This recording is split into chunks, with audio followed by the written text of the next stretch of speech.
오늘 읽은 이 데살로니가 후서 말씀은 이 데살로니가 전서에 이어서 쓴 편지입니다. 뭐 당연한 말이죠. 여러분, 이 데살로니가 지역이 어딘지 아십니까? 잘 모르시죠? 그래서 지도를 하나 준비했습니다. 지도를 보시면 저기 북쪽 위에 보니까 빌립보가 있고 그 밑에 그 옆에 이제 데살로니가라고 도시가 있지요. 그러니까 이 마게도냐 지역으로 넘어가서 첫 성을 빌립보라고 하는데, 빌립보에서 조금 더 가면 이 데살로니가 지역이 있습니다. 그래서 바울이 2차 전도 여행 때 데살로니가 지역에 가서 복음을 전하는데, 하여튼 위치가 저쯤 됩니다. 그렇게 있다가 이제 밑으로 내려오게 되고, 대체적으로 학자들은 이 데살로니가 전후서를 2차 전도 여행 중에 고린도에 갔을 때, 좀 밑에 보면 고린도에 도착했죠. 그때에 이 편지를 썼을 것이다 라고 추측을 하고 있습니다. 화면을 바꿔주시면 되고요. 자, 이 데살로니가 전후서를 배경으로 하고 있는 이 지역은요, 사실 이 사도행전 17장에 보면 자세하게 내용이 기록되어져 있습니다. 그래서 그 안에 들어가서, 도시에 들어가서 새 안식일 동안 성경을 가르치게 되지요. 그리고 많은 유대인들과 이방인들도 또 이 복음을 듣게 되고, 그 사도행전 17장에 보면 경건한 헬라인들이라고 표현하는데, 그 무리 또 이 복음의 권함을 받게 되고 귀부인들도 권함을 받았다, 뭐 이렇게 표현하고 있습니다. 그렇게 길지 않은 3주간의 기간이었지만 이 3주 만에 교회가 세워졌고, 놀라운 것은 그 교회가 믿음을 지키고 그 박해 가운데서 그 모임이 계속 지속됐다는 것이 놀라운 일이었죠. 그래서 데살로니가 전서에서도 그렇고 후서에서도 이 데살로니가 교회의 그 믿음과 그 환난 가운데 인내하는 모습을 칭찬하게 됩니다. 자, 그런데 데살로니가 전서에서 주로 이 믿음과 환난의 문제들, 그리고 특별히 종말, 예수님이 다시 오시는 문제에 대해서 여러 가지 교회 안에서 의문들이 있었는데 그것이 완전히 해소가 되지 않았습니다. 그래서 이 데살로니가 후서를 통하여서 그러한 것들에 대해서 좀 더 보충을 하고 더욱더 바르게 신앙생활을 하도록 이 편지를 쓰게 된 것이죠. 우리가 읽은 오늘 본문 말씀, 특별히 1장 전체는요, 강조되는 단어가 세 단어가 있습니다. 믿음, 그 다음에 환난, 박해, 뭐 고난 이런 거고요. 그 다음에 영광, 이렇게 뒷부분으로 가면 영광에 대해서도 설명합니다. 그래서 여러분이 신앙의 원리를 한번 생각해 볼 때, 믿음이 생기면 환난 혹은 박해, 고난이 있고, 그러나 그것을 인내하는 자에게는 영광이 주어진다, 뭐 이런 흐름으로 1장이 기록되어져 있습니다. 그러면 편지의 서두인 이 서론이 1절과 2절을 살펴보겠습니다. 1절에 보면 이 발신자가 나오죠. 바울과 실루아노와 디모데. 이 실루아노는 실라라고 되어져 있습니다. 그래서 어떨 때는 실라라고 번역이 되어 있고 어떨 때는 실루아노 이렇게 번역이 되어 있고요. 또 디모데는 잘 알다시피 바울이 키운 믿음 안에 영적인 아들로, 참 아들로 인정된 사람입니다. 그래서 고린도에서 이 데살로니가 교회에 이 편지를 쓰는 것이죠. 하나님 우리 아버지와 주 예수 그리스도 안에 있는 데살로니가인의 교회에 편지한다. 데살로니가인들은 어떤 사람들이냐면 하나님 아버지와 주 예수 그리스도 안에 있는 사람들이에요. 영역을 지금 표현하고 있죠. 이들은 지금 황제의 영역 아래 있는 사람들이 아닙니다. 이 데살로니가 교인들은 하나님과 예수님의 영역 안에 있는 사람들로 묘사하고 있죠. 그래서 이 하나님 나라 관점에서 완전히 새로운 나라 안에 있는 자들로 묘사하는 것이죠. 여러분, 우리 동산교회 교인들도 마찬가지입니다. 우리가 비록 대한민국 국적을 가지고 이 대한민국 안에서 살아가지만 사실은 또 영적인 눈을 뜨고 보면 우리는 하나님 아버지와 주 예수 그리스도의 통치 안에 있는 하나님 나라의 백성이다 라는 인식이 필요한 것이죠. 그래서 어디 안에 있는가가 중요하고 어느 나라 사람인가가 중요합니다. 여러분, 전 세계를 어디 가도요, 미국 사람이다, 미국 시민권이 있다 그러면 우와 뭐 이렇게 정도 되죠. 물론 과거의 로마 시민권에 비하면 아무것도 아니지만 그만큼 어느 나라 출신이냐도 참 중요하고요.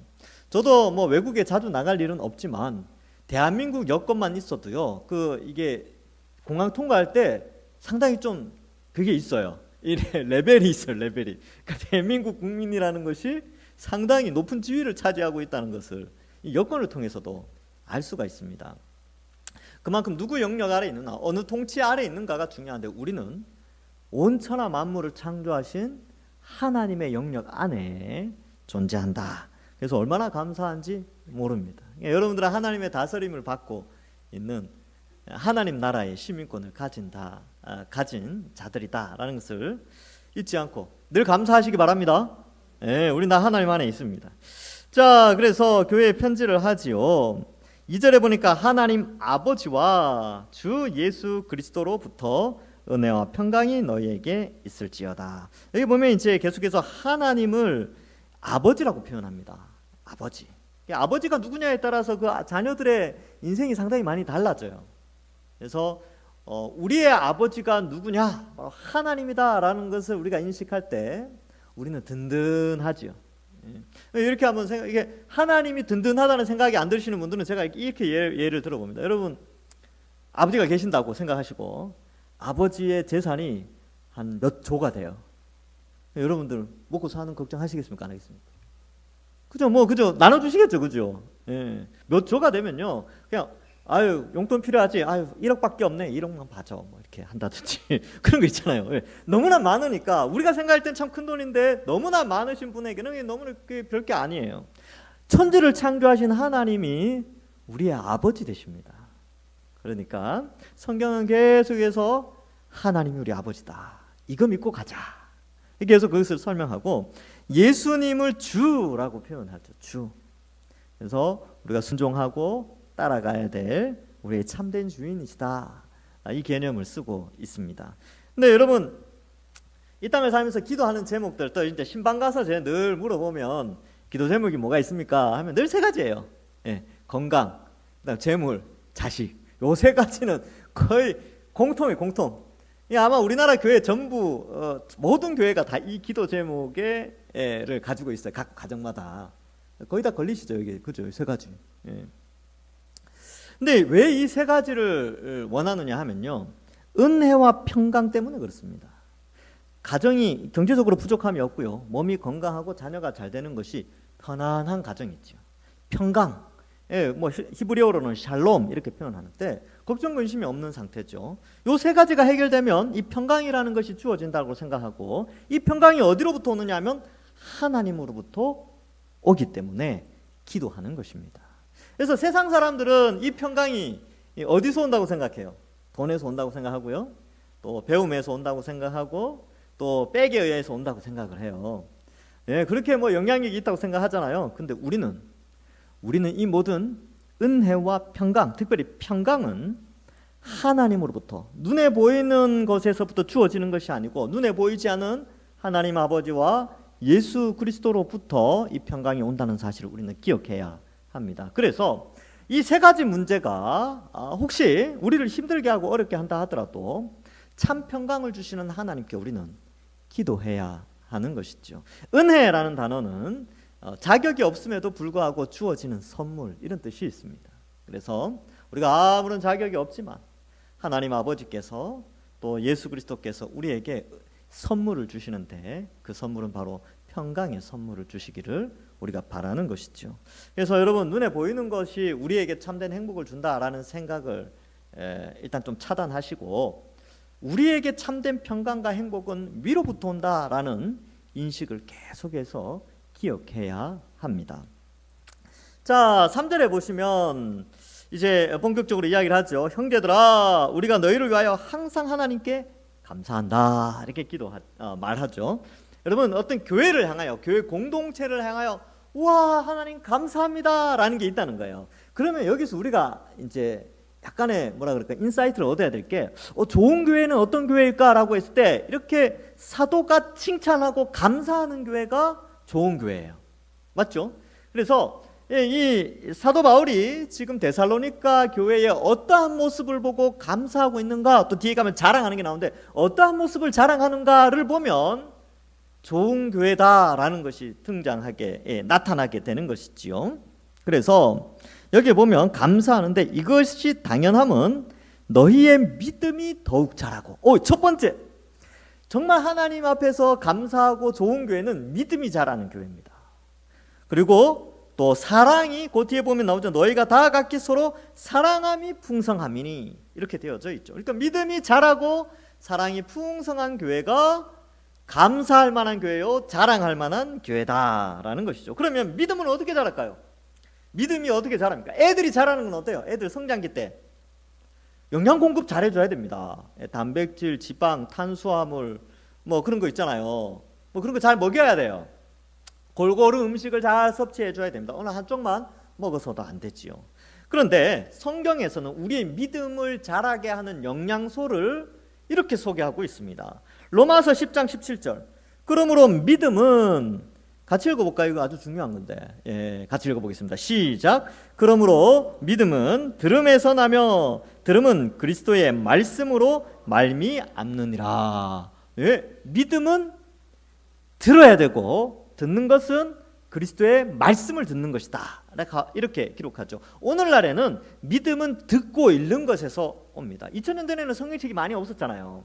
그러니까 듣는 게 중요했지만 지금은 듣는 것도 있지만 읽는 것도 있으니까 성경을 읽고 듣고 하는 것이 우리의 믿음을 자라게 합니다.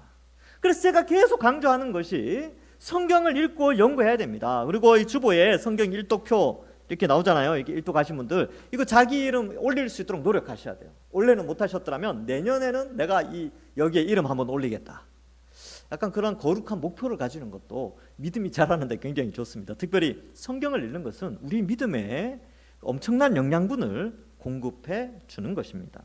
자, 에베소서 4장 13절에는 이렇게 기록되어 있습니다. 우리가 다 하나님의 아들을 믿는 것과 아는 일에 하나가 되어 온전한 사람을 이루어 그리스도의 장성한 분량이 충만한 데까지 이르리니, 이렇게 기록하고 있어요. 장성한 분량이라는 것은 자라가는 거예요. 아이들이 일정한 키만큼 자라가는 것이 부모의 마음이지요. 하나님도 마찬가지입니다. 우리가 구원받고 가만히 어린아이 수준으로 있는 것이 아니라, 맨날 젖만 먹고 있는 것이 아니라 단단한 음식도 먹고 키도 크고 믿음이 자라가는 것을 하나님이 원하신다는 것이죠. 근데 그 방법이 뭐냐 하면 우리가 다 하나님의 아들을 믿는 것과 아는 것, 믿음과 아는 것을 같이 설명하고 있는 거예요. 그래서 우리가 하나님 많이 알아가야 됩니다.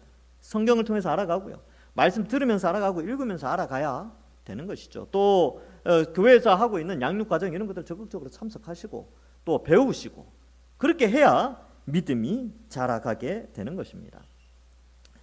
원래 이 키가 잘 자라야 효도하는 거예요. 잘 먹어야 됩니다. 여러분 손주들 키워보시면 아시겠지만 손주들이 이렇게 상대적으로 너무 안 자라면 할아버지 할머니 입장에서는 속이 상하죠. 좀 잘 컸으면 좋겠는데. 그래서 어떻게 해요? 뭐 약도 사주시고 맛있는 것도 사주시고 그러잖아요. 잘 먹으라고. 그죠? 그래서 하나님도 똑같다니까요. 하나님도요, 우리가 잘 안 먹고 먹기 싫어요, 이거 안 먹어도 돼, 일주일에 한 번만 밥 먹으면 되지 뭐, 이렇게 생각하고 그렇게 있으면 하나님 마음이 아프다니까요. 아이고 자라야 될 텐데.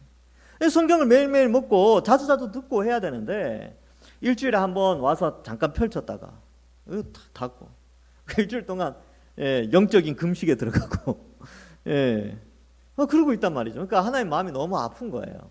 잘 자라기를 원하는데. 근데 우리 몸은 성장기가 끝나면 이제 더 이상 안 자라지만 우리의 영혼은요, 우리 생명이 끝날 때까지 자랍니다.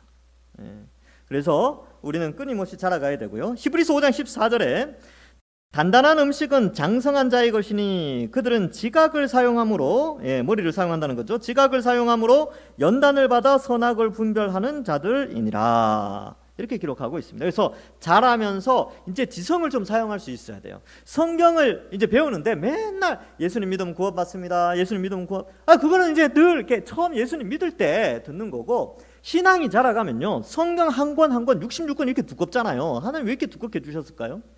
좀 더 많이 하나님을 자세히 섬세히 알아가라고 성경을 이렇게 두껍게 주셨어요. 그래서 어떤 부분에 있어서 좀 깊이 있게 이해하고 어떤 부분은 좀 어렵기도 하더라도 그걸 좀 어렵지만 알아가려고 하고, 그렇게 하는 것이 장성한 자가 그 믿음이 자라가는 방식이라는 것이죠.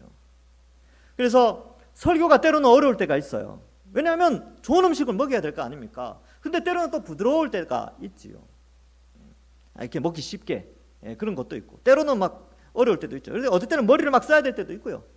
어떨 때는 또 이렇게 은혜가 되고 그럴 때도 이제 자연스럽게 그냥 흘러가는 데도 있습니다. 그래서 이렇게 단단한 음식을 먹는 훈련을 또 해야 자라가죠. 이제 중학생이 되고 이제 폭풍 성장할 때가 되는데 그때도 이유식 먹고 있으면 그거 어떡합니까? 어떻게 자랍니까? 그죠? 막 먹어야죠. 고기도 먹고 막 질긴 거 막 뜯어 먹고 막 쇠도 씹어 먹을 정도로 막, 그죠? 그렇게 잘 먹어야지 성장기 때 폭풍 성장을 하는 겁니다. 여러분, 저는 여러분들이 지금 바로 폭풍 성장할 시기라고 생각합니다. 예, 이게 이제 코로나 때 잠시 정체기를 거쳤다면 이제는 폭풍 성장해야죠. 말씀으로 쭉쭉쭉 자라가야 됩니다. 예. 자, 그래서 좋은 설교를 많이 들어야 돼요. 좋은 설교를.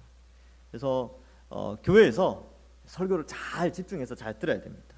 그리고 말씀을 스스로 읽고 또 주간 말씀 같은 경우를 좀 보면서 머리를 쓰면서 이제 사실 머리 쓸 것도 없어요. 관로 넣기니까. 근데도 이제 여러 번 읽으면서 이렇게 해보는 것이죠. 그리고 다음 주 설교에 대한 소망들, 그 주간 말씀하면서 다음 주 설교는 이렇게 했구나라는 소망도 생기고 그렇게 하는 것이죠. 깊은 이해 없이 믿음의 성숙은 없습니다. 이것은 목회자인 저도 마찬가지입니다.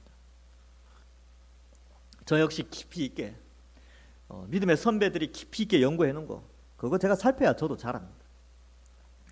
자, 그래서 교회는 이렇게 믿음이 자라는 교회가 아주 감사할 만한 교회고요. 두 번째로는 사랑이 풍성해야 됩니다.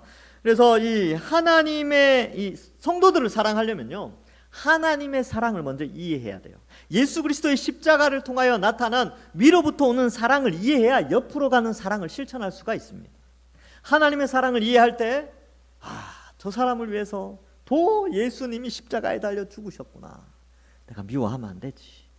저 사람을 위해서, 내가 미워하는 그 미운 감정이 드는 그 사람을 위해서도 예수님이 십자가에 죽으셨다면 사랑해야지.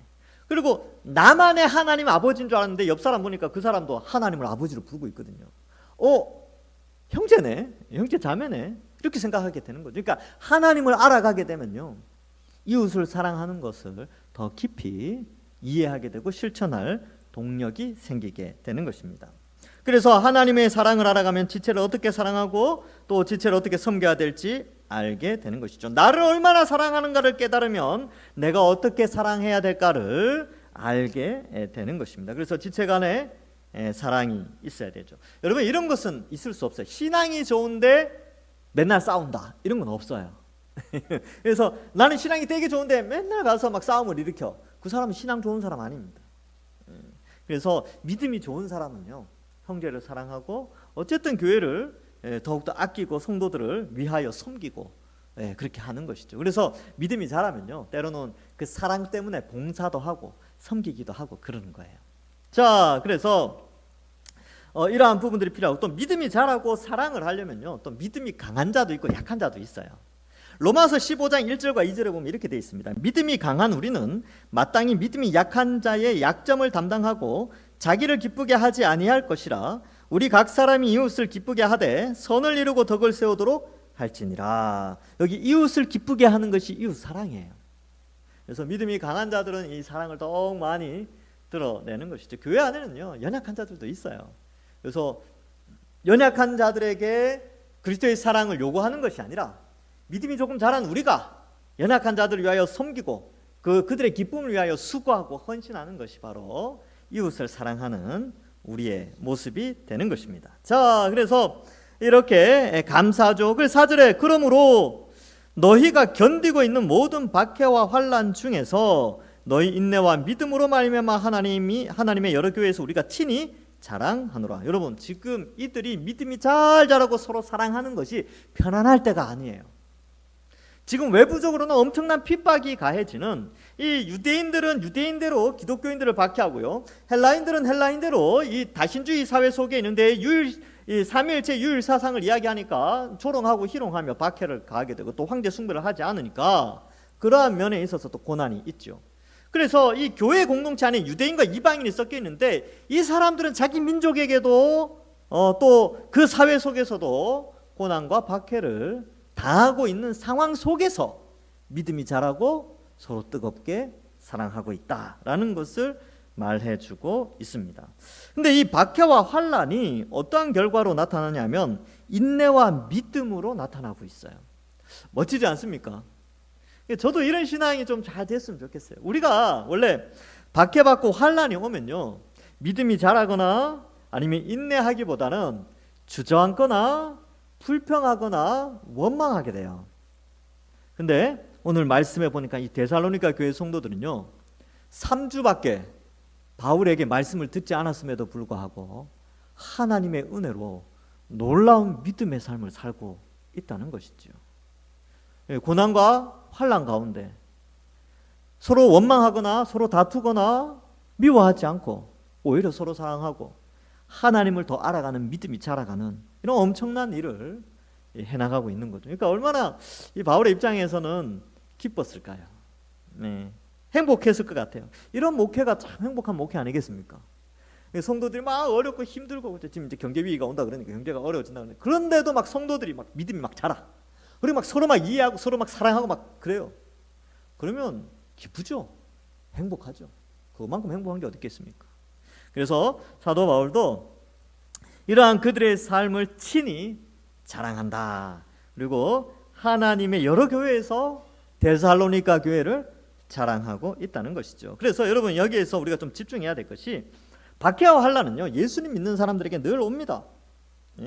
그래서 이 예수님 믿는 자로 중생이 딱 되어지는, 이렇게 딱 거듭나는 순간 환난이 오는 이유가 있는데, 그것은 왜냐하면 이 시대의 주된 가치관과 흐름에 우리가 편성하지 않기 때문에 그렇습니다. 그러니까 이게 제가 금요기도회 때도 몇 번 설명을 드렸는데, 배를 갈아탄 사람들이에요. 그러니까 멋지고 화려한 크루즈선 있지 않습니까? 안에 수영장도 있고 도박장도 있고 막 레스토랑에 막 1등석과 몇 등석 나눠져 있고 막 배멀미도 없어요. 거기는 호텔처럼 돼 있다니까요. 근데 그 크루즈선의 목적지는 멸망의 섬으로 가는 길이에요. 근데 그 옆에서 예수님이 막 이제 부르시는 거예요. 야, 일로 갈아타야 돼. 여기 타야지. 이 영원한 천국의 섬, 환상의 섬, 파라다이스 이쪽으로 가는 거야. 막 예수님 외치고 옆에서 제자들도 외치고 성도 믿음의 선배들이 막 외치는 거예요. 근데 보니까 배가 조그만해. 그리고 통통배야. 이거 파도만 조금만 치면 한 30분 만에 그죠? 배멀미하고 그런 아주 조그만한 배예요. 험한 배죠. 험하죠. 좁고 불편하죠. 근데 그것의 목적지는 파라다이스. 영원한 천국인 거죠. 그래서 우리는 큰 크루즈선에서 작은 배로 갈아탄 자들이에요. 그러니까 어떻습니까? 고난이 있고 환난이 있죠. 그래서 예수를 믿는 순간 크루즈선에 산 사람과 통통배에 탄 사람의 가치관이 이미 달라요. 생활 질서도 다르고 그 안에서의 그런 규율들도 다 달라요. 그러니까 환난과 핍박이 있죠. 그리고 배가 이제 같이 가는데 크루즈선에서 맨날 조롱해요. 아이고 저 바보 같은 것들, 저 배 타고 간다고. 우리가 그렇게 조롱당하는 그런 거죠. 나중에 이제 목적지 도착하면 알죠. 그때 돼야 되는데 주님 다시 오시면 모든 것을 알 수 있게 됩니다. 그러니까 어때야 돼요? 인내해야죠. 다시 크루즈선에 타야지 이게 아니고 끝까지 주님 얼굴 바라보고 십자가 바라보면서 가야 되는 것입니다. 로마서 5장 3절 4절에 보면 다만 이뿐 아니라 우리가 환난 중에도 즐거워하니 이는 환난은 무엇을 만들어낸다고요? 인내는 연단은 소망을 이루는 줄 알미로다. 소망의 섬에 도착하기 위해서는 인내가 필요하다라는 것을 말해주고 있습니다. 여러분 신앙생활하는 거 쉽지 않아요. 어렵습니다. 근데 인내해야 되죠. 자, 데살로니가 후서 3장 5절 뒤에 이제 3장에 가면 나오는데 이렇게 나옵니다. 주께서 너희 마음을 인도하여 하나님의 사랑과 그리스도의 인내에 들어가게 하시기를 원하노라. 이게 무슨 말이냐면 하나님이 우리를 환난과 고난 가운데 건져주시는 게 아니라 환난과 고난 가운데 인내하기를 원하셔요. 독특하죠. 그래서 왜 그럴까 하니까 이 인내가 소망을 이루고 그 인내로 말미암아 하나님이 영광을 받으시기 때문에 그렇습니다. 잘 참아봅시다. 잘 참는 거죠. 히브리서 10장 36절에 보면 너희에게 인내가 필요함은 너희가 하나님의 뜻을 행한 후에 약속하신 것을 받기 위함이라. 제가 앞에서 설명드렸던 것들이 계속 반복되고 있죠. 이게 말씀을 통해서 계속 반복되는 거예요. 인내가 필요하다. 믿음 생활하면서 고난과 어려움의 때는 항상 오게 되어 있습니다. 그때 어떻게 대처하는가? 데살로니가 교인들이 잘 보여주었던 거죠. 고난과 박해 가운데 있음에도 이 사람들은 믿음이 자라고요. 서로 뜨겁게 사랑하고 있으니까 인내하고 이러니까 이 바울이 막 자랑하는 거죠. 우리 동산교회도 그랬으면 좋겠습니다. 예, 어디에 내놔도, 이 한국교회 어디에 내놔도 자랑할 수 있는 교회. 고난 가운데 우리가 이렇게 인내했다, 서로 뜨겁게 사랑했다, 믿음을 지키고 믿음이 자랐다라는 것을 드러내는 것이죠. 야고보서 1장 4절에도 인내를 온전히 이루라. 이는 너희로 온전하고 구비하여 조금도 부족함이 없게 하려 함이라. 이 인내가 부족함 없이 온전한 사람으로 만드는 과정이래요. 여러분들 믿음 생활하면서 어려움이 있습니까? 또 앞으로 어려움이 오면요, 인내하십시오. 그러면 하나님이 우리를 온전하고 구비하여 조금도 부족함이 없도록 만드시는 과정이라고 생각하십시오. 그래서 그 과정을 거치면 하나님이 어떻게 쓰일지 어떻게 알아요? 하나님이 알아서 더 귀하게 쓰인다니까요. 예. 그렇게 신앙생활을 하는 것이죠. 신앙을 가지고 생활하는 것이기 때문에 이 세상의 흐름과 다르고 이 세상의 가치관과 다르기 때문에 어려움을 겪고 때로는 손해보는 일도 있는 것 같지요. 그러나 그러한 가운데 우리는 흔들리지 않고 인내하면서 믿음의 삶을 살아가야 합니다. 박해는 없지만 일상 신앙 성숙, 일반 신앙 생활에 있어서 우리가 성숙하기 위해서 말씀 연구, 예배 참석, 봉사, 성경 공부 뭐 이런 것들 좀 인내하면서, 그러니까 박해로 인내하는 것도 있지만 목사님 저는 큰 박해가 없어요, 이런 분들은 또 어떻게 인내하느냐면 말씀 읽는 것, 기도하는 것, 또 신앙생활 여러 가지 하는 것, 이런 것들도 인내의 과정 중에 있다는 것도 한번 좀 생각하고 깊이 한번 이렇게 살아가는. 이 수요예배 나오시는 분들도 마찬가지예요. 인내로 나오시는 거예요. 여기 안 나오면 여러분 이 시간 뭐 하겠습니까? 아니, 밥 먹고 TV 보고 있겠죠. 집에서 쉬거나. 근데 여기 나왔잖아요. 나온 건 뭐예요? 인내하는 신앙의 성숙의 과정 중에 있다라고 생각을 하시고 지속적으로 또 많이 나오시기 바랍니다. 자, 그래서 이제 5절부터 7절에 보시면 이는 하나님의 공의로운 심판의 표요 너희로 하여금 하나님 나라에 합당한 자로 여김을 받게 하려 함이니 그 나라를 위하여 너희가 또한 고난을 받느니라, 이렇게 기록하고 있습니다. 여기 보면 공의로운 심판의 표다 이렇게 되는데 이는이라고 했죠. 왜냐하면 왜 이것을 자랑하느냐, 왜 박해와 환난 중에 있는 너희의 인내와 믿음을 내가 자랑하느냐, 그것이 바로 하나님의 공의로운 심판의 표로 너희가 하나님 나라에 합당한 자라는 것을 드러내고 있다라는 것이죠. 이게 무슨 말이냐면, 여러분, 하나님께서 심판하시는 것은 이 심판주의 개념이 있고 뒤에 공의라는 단어도 재판정에서 일어나는 겁니다. 근데 공의로운 심판이라는 게 뭐냐면 이렇게 의인과 악인을 가장 정확하게, 명확하게 모든 것을 알고 구분해내는 것이 공의, 정의로운 심판입니다. 그래서 우리나라도 마찬가지죠. 재판석에서 이 판사가, 정말 좋은 판사는 가장 공의롭게 옳고 그름을 분별하는 거예요. 유죄 무죄를 구분해내는 것이죠. 근데 판사도 사람이라서 다 몰라요. 사람의 심령에 있는 것까지는 다 모릅니다. 근데 하나님은 전지전능하시죠. 사람의 심령까지 다 아시죠. 예수님 오셔서 그거 다 보여주셨잖아요. 사람들 무슨 생각하고 있는지 다 알려주셨죠. 그래서 온전히 공의로운 심판인데 의인들도 하나님의 심판대에 서서 의인이라고 판명이 되어집니다. 그래서 이 하나님 나라에 합당한 자로 여김을 받게 하려고 하는데 그 의인의 어떤 모습 중에 하나가 뭐냐면 고난 가운데 인내하는 거예요. 그래서 너희가 또한 고난을 받느니라 이렇게 되어 있는데, 이것은 고난 받아서 의인이 되는 게 아니고 의인이 되어서 고난을 받는, 그러니까 의인은 이제 고난의 시작인데 고난을 이 시대의 가치관과 다르기 때문에 의인됨의 증명함이 고난으로 나타난다는 거예요. 고난 때문에 의인이 되는 게 아니고 의인이 되어서 이제 고난받는 삶을 시작하게 되는 그런 것을 의미합니다. 그러니까 하나님이 공의롭게 판단하시죠. 고난 가운데 인내하고 믿음과 사랑으로 살아가는 것이 의인으로서의 모습이니까 하나님께서 그렇게 의인을 정의 내리시고 있다. 이것을 공의로운 심판의 표다라고 말하고 있습니다. 그러면 여러분 생각해 봐야 되죠. 내가 이제 예수님 믿고 의인이 되었잖아요. 그렇죠? 어떻게 의인이 됐어요? 원래 의인 될 행동이나 그런 게 없어요. 근데 예수님이 나의 죄의 형벌에 대신하여 십자가에 죽으신 것을 믿고 그 믿음으로 말미암아 그리스도와 연합되어지는데 연합으로 말미암아 그리스도의 의가 나에게 전달되어져서 의인이 되어졌어요.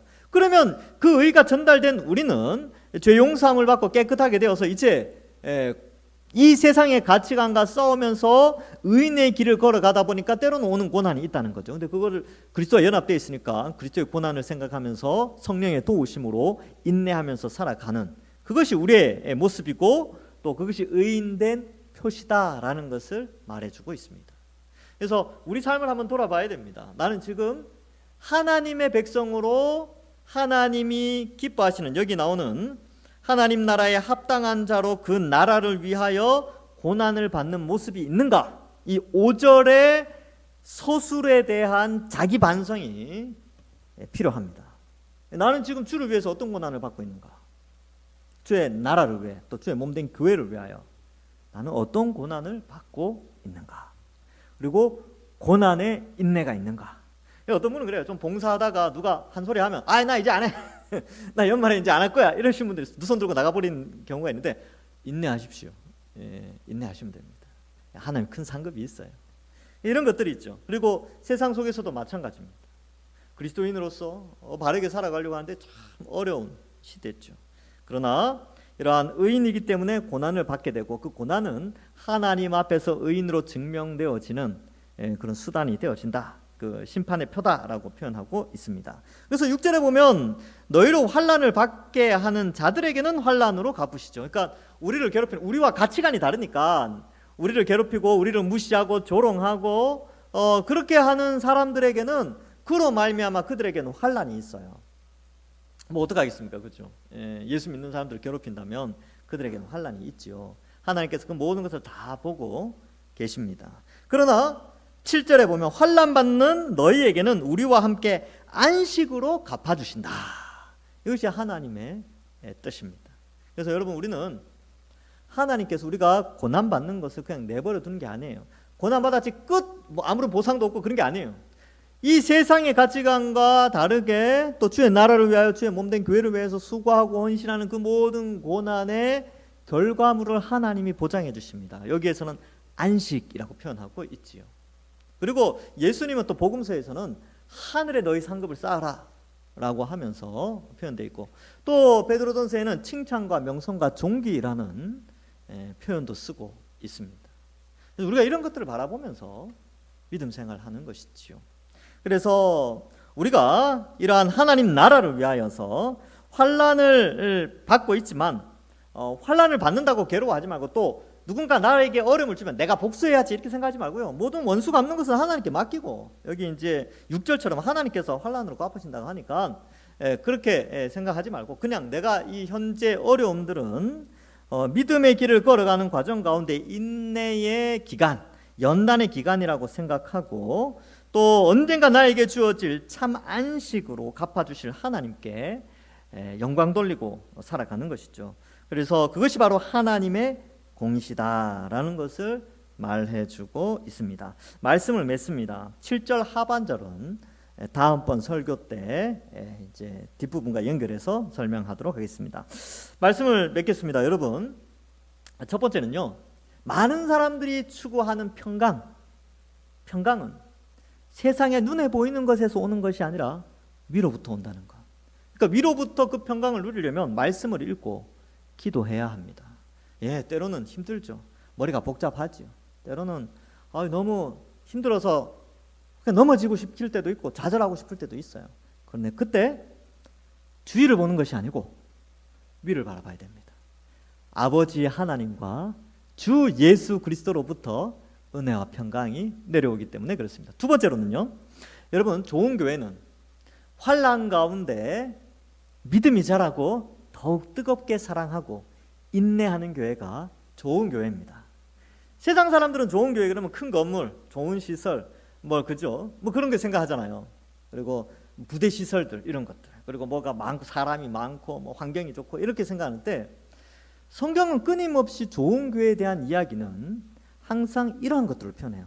인내하고 있느냐, 믿음이 자라느냐, 성도 안에 사랑이 있느냐, 이러한 부분들을 계속 점검하고 있다는 것이죠. 그러면 여러분들은 어떤 교회를 꿈꾸십니까? 우리가 성경을 통해서 바라봐야 될 교회관은 어떤 거여야 됩니까? 큰 교회가 아니라 이러한 믿음이 자라는 교회, 서로 작은 숫자일 수도 있지만 서로 사랑하는 교회, 때로는 어려움이 있지만 그걸 인내해내고 서로 격려하면서 함께 발맞춰서 가는 그런 교회, 그런 교회가 좋은 교회입니다. 그래서 우리 동산교회가 그런 방향성을 가지고 함께 가는 것이지요. 또한 하나님은 모든 것을 지켜보십니다. 그래서 우리의 이 고난의 길의 끝은 참된 안식이 있다는 사실을 알고, 주 예수 그리스도께서 이 땅에 재림하실 때 완전한 안식에 들어간다는 사실을 알고, 그때까지 짧은 100년의 인생 인내하면서 하나님께 영광 돌리며 살아가셔서, 우리 동산교회가 또 여러분들이, 제가 늘 말씀드리는 건데, 서머나 교회와 빌라델피아 교회, 아시아의 7교회가 요한계시록에 나오죠. 그 가운데 2교회가 칭찬받았는데, 서머나 교회와 빌라델피아 교회가 칭찬받았는데, 우리 동산교회도 바로 그러한 교회에 속하여 하나님께 칭찬받는, 또 이 데살로니가 전서에서 이 칭찬하고 있는 이런 내용들이 우리 교회 안에서 나타나기를 주님의 이름으로 간절히 축원합니다. 기도하겠습니다. 하나님 감사합니다. 우리를 택하시고 구원하여 주셔서 하나님 자녀 삼으시고, 고난의 길 가운데 있지만 위로부터 오는 평강을 소망하며, 또한 인내하고 또 믿음이 자라고 서로 뜨겁게 사랑하게 하여 주시니 감사합니다. 주님 다시 오셨을 때 주어질 참된 안식과 칭찬과 명성과 존귀들, 또 하늘 창고의 상급들을 생각하면서 믿음의 삶을 잘 살아가는 저희들 되게 하시고, 또 날마다 말씀 보고 기도하는 그러한 삶에 익숙한 저희들 될 수 있도록 은혜 내려 주옵소서. 그리하여 우리 모든 성도들, 빌라델비아 교회나 서머나 교회 성도들처럼 하나님 앞에서 칭찬받는 교회인들 다 될 수 있도록 축복하여 주실 줄 믿사옵고, 예수님의 이름으로 기도하옵나이다. 아멘.